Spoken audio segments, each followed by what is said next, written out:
पावसामध्ये सह्याद्रीची सुंदरता अगदी बघण्यासारखी असते. कोथळीगड ते भीमाशंकर असा ट्रेक सुरू केल्यावर कौल्याची धार चढण्याचा चित्रथरारक अनुभव तुम्ही बघितला असेल. नसेल बघितला तर मागचा व्हिडिओ जरूर बघा. आता आपण पुढच्या भागाला सुरुवात करूया. कौल्याची धार चढून आल्यावर आम्ही थोडा वेळ आराम केला, पाणी प्यालो आणि पुढच्या प्रवासाला सुरुवात केली. जे पठार लागले ते पठार क्रॉस करून आम्ही एका दाट जंगलात प्रवेश केला. पाऊस थांबला असल्याने आणि वारा नसल्याने घामाच्या धारा वाहू लागल्या होत्या. जंगलाची शांतता ही मंत्रमुग्ध करणारी होती. ह्याच शांततेचा आणि धुक्याचा आस्वाद घेत आम्ही पुढे निघालो. समोर दिसतोय तो कोथळीगड. त्याच्या पायथ्यापासून आम्ही ट्रेकला सुरुवात केली आणि एवढे अंतर आम्ही चालून आलो आहे ह्यावर विश्वासच बसत नाही आहे.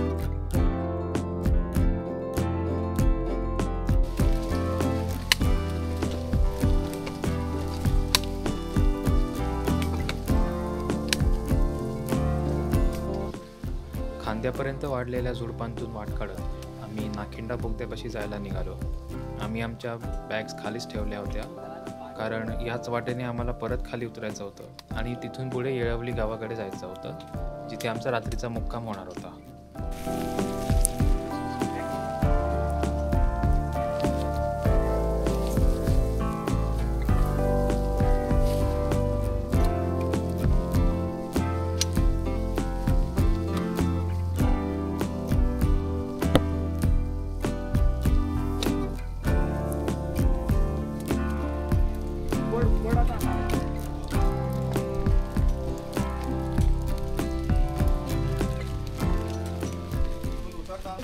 याला म्हणतात नेढं. नैसर्गिक असं एक होल म्हणू शकतो ह्याला. असं बनलेलं आहे, कॅव्हिटी बनलेली आहे.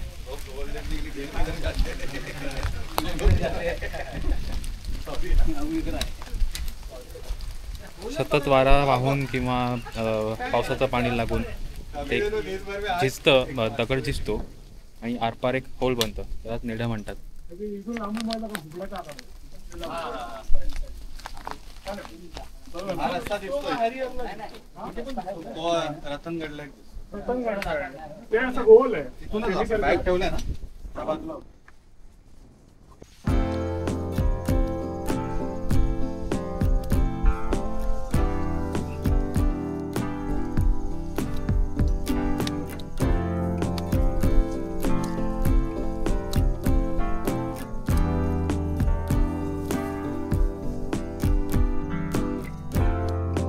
आलो परत घनदाट जंगलात.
आत्ताच थोड्या वेळापूर्वी लंच केला आणि आता परत चालायला सुरुवात केली आहे. अजून 4-4.5 तासांचा रस्ता आहे ज्या गावी आम्हाला पोचायचं आहे. पाऊस म्हणजे ना असा अधूनमधून पडतो आहे, मध्येच ऊन येतं आहे, गरम होत आहे.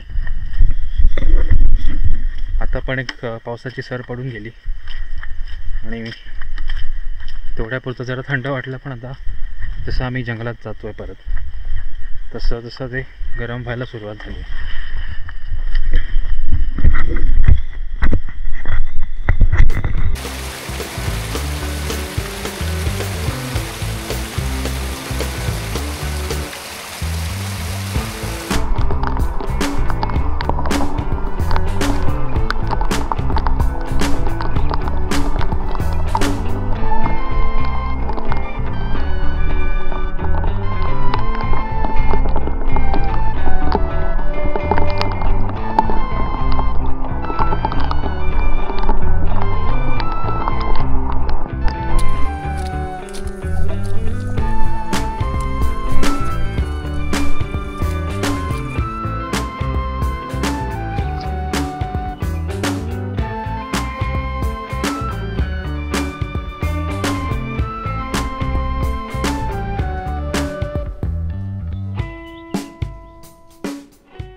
ही जी रिबीन दिसते ना, ही एक निशाणी म्हणून बांधली आहे, जे काही थोड्या थोड्या अंतराने झाडांना अशा भगव्या रंगाची रिबीन बांधलेली आहे. ती रिबीन बांधलेली आहे हे दाखवण्यासाठी की ती वाट बरोबर आहे आणि तुम्ही बरोबर वाटेने चालला आहात.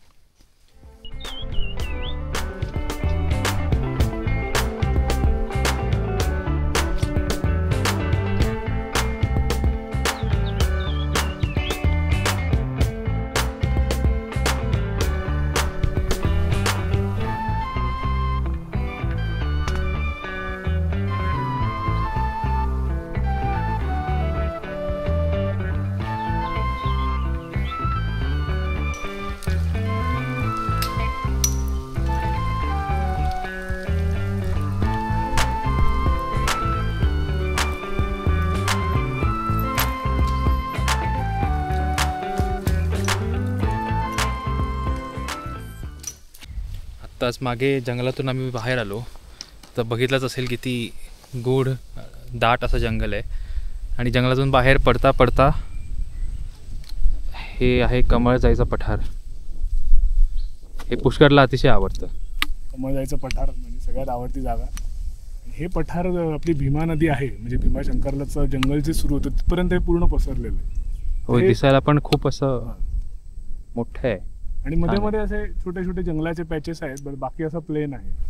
आणि इकडे जेव्हा तुम्ही सूर्यास्ताच्या वेळी याल आणि खूप धुकं असेल त्यावेळी तुम्ही इकडचा अतिशय असा स्वर्गीय असा तो एक नजारा असतो. म्हणजे तुम्हाला इथे या परिसरात आल्यावर असं एकदम हरवून गेल्यासारखं वाटतं, असा तो एक नजारा असतो. म्हणजे सध्या आपण म्हणजे दुपारचीच वेळ, भर दुपार आहे आणि धुकं पण एवढं नाही आहे, त्यामुळे ते अनुभवू शकत नाही. पण कधी सूर्यास्ताच्या वेळी आलो तर निश्चित स्वर्गीय आनंद. छान.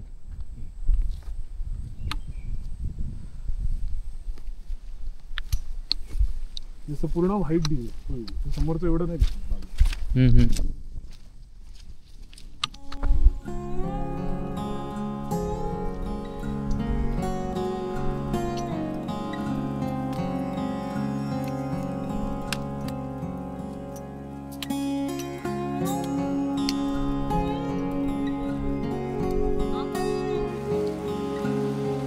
गावाच्या अलीकडेच एक ओढा लागतो, जिथून गाव अगदी हाकेच्या अंतरावर आहे.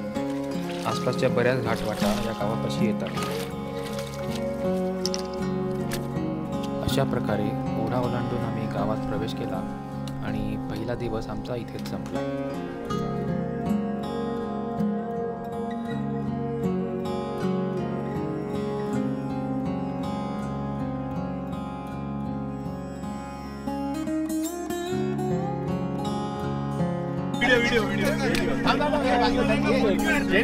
सुबोध अडकलाय.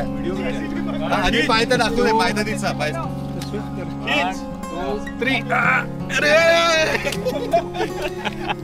बघा काय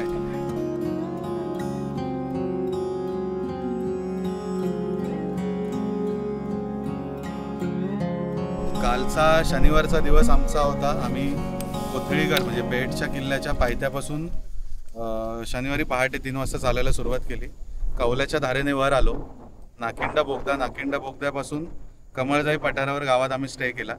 हे किलोमीटर 20 ते 25च्या आसपास दाखवता. घाटवाटा, सह्याद्रीतल्या घाटवाटा भटकायचे असतील तर तुम्हाला तुमच्यातलं 2-3 जण आधी तिथे कोणतरी जाऊन आलेलं असलं पाहिजे. तुम्ही गावातून गाईड घेतला पाहिजे आणि प्लॅन बी तुमचा रेडी पाहिजे की त्या वेळेत आपण नाही पोचू शकलो तर आणि जंगलात अंधार झाला तर कसं काही करता येईल. इथून आता तुम्ही बघू शकता धोका किती आहे. आता समजा चुकून काल आम्हाला काही कारणास्तव उशीर झाला असता तर या धुक्यांमधून आम्हाला रात्रीचा प्रवास करावा लागला असता. ते नसतं, प्रिफरेबल नसतं सगळ्यांसाठी. त्यात धोधो पाऊस होता आणि म्हणून या घाटवाटा ज्या असतात या म्हणतात ना की कोणी पहिलीची परीक्षा दिली तर ही 10वीची परीक्षा आहे, तर त्याच्यासाठी तुम्हाला 2री ते 9वीची परीक्षा पास करावी लागणार, तर मग तुम्ही याच्यासाठी एलिजिबल असता. तर बऱ्याच लोकांना एक ट्रेक करून असं वाटतं की मी मोठे ट्रेक करू शकतो किंवा शकते, तर त्यांच्यासाठी असं नाही आहे. तुम्ही नेचरची रिस्पेक्ट करा, नेचर तुम्हाला भरभरून देईल. तर आम्ही स्टे केला आणि आजचा 2रा दिवस, ते रविवारची पहाट आहे, सकाळचे 6:30 झालेत. आम्ही भीमाशंकरच्या दिशेने चाललो आहे. आता आपण इथे खाली दरीत उतरणार आहोत टुवर्ड्स भीमाशंकर. इथून साधारण कमीत कमी 1 ते 1.5 तासात भीमाशंकर म्हणजे गुप्त भीमाशंकरच्या ओढ्याजवळ आपण पोचणार आहोत. तो ओढा पावसात क्रॉस करता येणार नाही म्हणून आपण परत मागे येऊन भीमाशंकरला जाणार आहोत. आता 7:15 वाजलेत आणि येळवली गावापासून आम्हाला पाऊण तास झाला आहे निघून आणि आम्ही आता चाललो आहे भीमाशंकरच्या दिशेने. खूप धुकं आहे जसं आसपास दिसतं आणि वाट पण चांगली आहे.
आता चाललो आहे गुप्त भीमाशंकरला.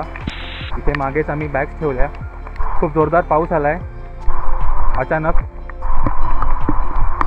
पण आता आम्ही गुप्त भीमाशंकरला जाऊन परत याच रूटने मागे येणार आहोत आणि इथून पुढे भीमाशंकरच्या दिशेने जाणार आहोत. तर बॅग्स घेऊन जाण्यापेक्षा म्हटलं बॅग तिथेच ठेवूया आणि आपण जाऊन येऊया.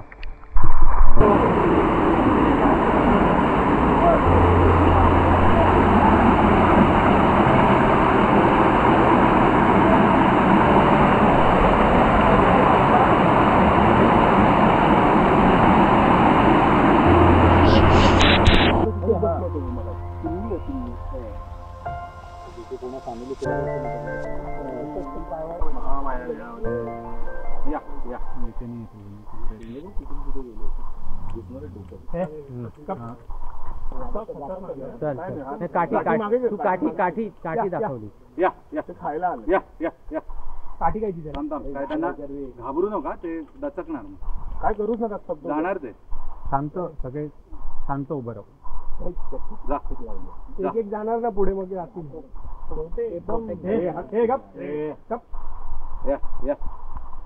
तसं निघायला नाही मागून. हे परत विंचूची आई पडेल अंगावर. जाऊ दे, विंचूची मावशी इकडून पळव त्यांना. काहीतरी असं बॅगेतनं काढून हे करता. थांबा.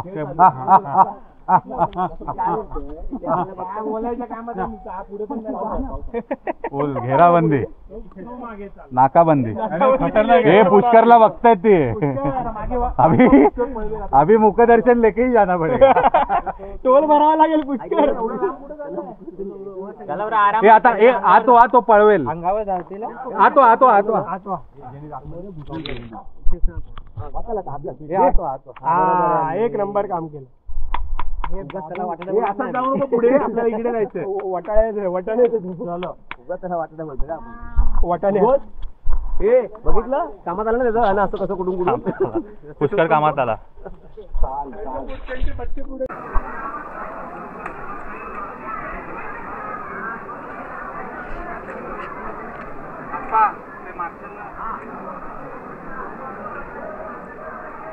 और भी आगे आ गए हाँ निकाल स्टार्ट होती है कचरा केवढं आहे ते काय आहे हे भीमाशंकर डम्पिंग ग्राउंड आहे मंदिराच्या मागची बाजू इधर रख देते उठा इधर रख देते हा आज कचरा परत खाली वाहणार कचराच कचरा इथे काही नाही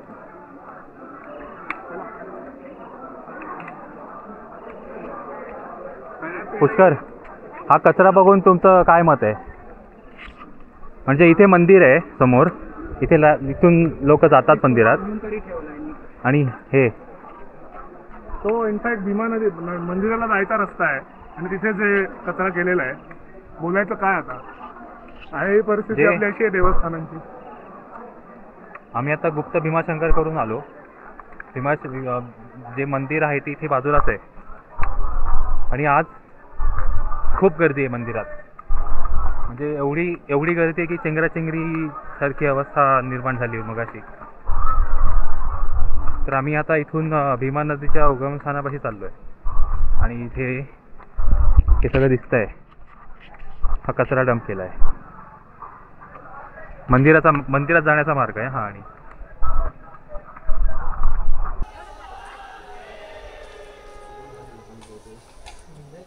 ते हे आहे भीमा नदीचं उगमस्थान इथून भीमा नदी उगम पावते या कुंडातून तर आम्ही आत्ताच भीमाशंकर मागे राहिलं आहे थोडंसं आम्ही पुढे चालत आलो आणि इथे आपल्याला एक बोर्ड दिसतो ते लिहिलं आहे पदरवाडी गणेश घाट खांडस आणि कर्जत तर असाच आम्ही रूट आता फॉलो करतो आहे पहिले आम्हाला गाव लागेल पदरवाडीमध्ये इथून अजून 2 तास लागतील पदरवाडी क्रॉस केल्यावर मग आम्ही जाऊ गणेश घाट मार्गे खांडसला आणि मग पुढचा रस्ता आमचा खांडसपासून कसं जायचं ते आम्ही ठरवू त्याला शिडी होती इथे समोर खाली एक्झॅक्ट आणि आपण जाणार होते इथून खालून इकडनं असं जाणार असं मारून पदरगडाच्या पायथ्यावरून असं तिथे राईटला जे जाणार. दिसतंय ना ते पूर्ण पायवाट दिसतेच आहे बघ तिथे हां तो तिथे लांब माणसं पण चालतात अशी हो. अशी आणि ह्यांच्या घरून असं सरळ निघालो ना त्या बाजूला इथे. तिकडनं उतरते शिडी घाटची होती ते तर बंदच आहे ना ते आता बंद आहे शिडी तुटली ना तिकडे नाही मला पण तेच वाटलं पहिले पण आमचे आबासाहेब इथं काही घसरत नाही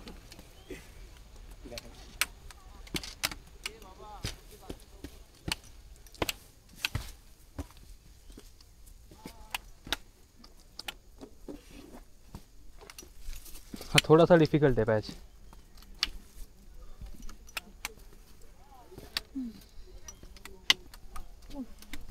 पण झाला तर ऑलमोस्ट पोहोचलोच आपण खाली ठीक आहे दिसतंय का घर समोर हो पांढऱ्या छताचं घर